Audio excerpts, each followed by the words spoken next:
Here we have one numerical on rolling motion. Let us solve this one. It says there's a boy who is pushing the ring with a force of 2 Newton. The dimensions of the ring are given. The ring is rolling without slipping with an acceleration of 0.3. The coefficient of friction between the ground and the ring is sufficient enough for pure rolling to occur. Then what is the friction between the stick and the ring? We have to find. Let us see. The boy must have been applying force like this. So the force is 2 Newton acting like this, and due to which the ring is moving with 0.3 meter per second square acceleration. If it is going towards left, we can imagine the ring must be rotating in the anti-clockwise sense because it is pure rolling.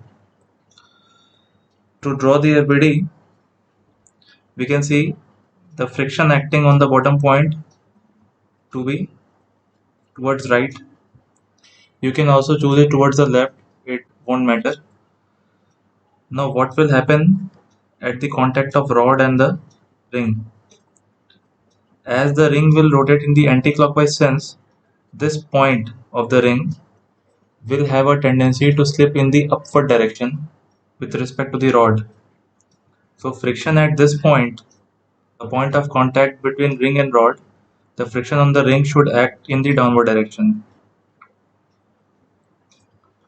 And this 2 Newton force is already being applied by the boy normally, we are assuming. Okay.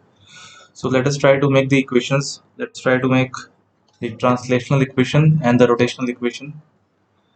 So as you can see, the net force is in the horizontal direction.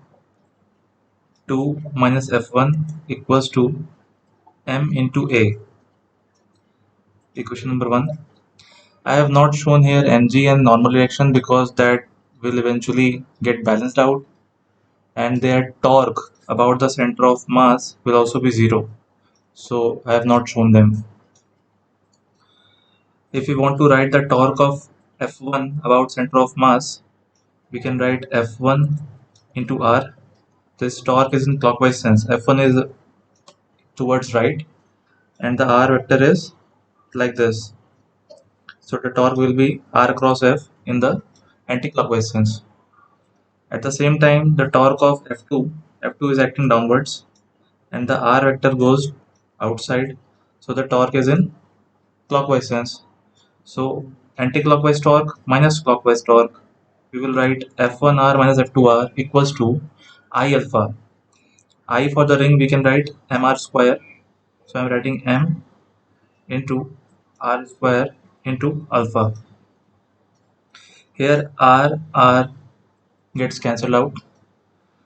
Since the ring is purely rolling, so we can also write A equals to R alpha. Say this is equation number 2, this is equation number 3. Using 2 and 3, we get F1 minus F2 equals to 2A. Say this is equation number 4. If we want to solve, we should add equation 1 and equation 4.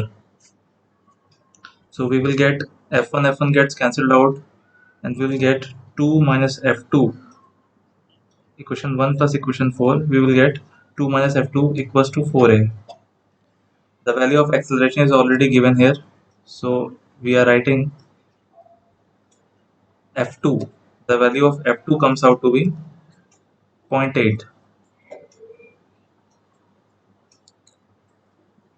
On substituting the value of acceleration, the value of F2 comes out to be 0.8. Now what is the value of F2? If you see here, this is the normal reaction at the contact point of stick and ring. So F2 can be written as mu times normal reaction at the point of contact. And what is the normal here? Normal is nothing but 2 Newton. So this can also be written as mu into 2. So mu comes out to be 0.4, or we can say 4 upon 10. So the value of P in this question is 4. 4 is our final answer for this question.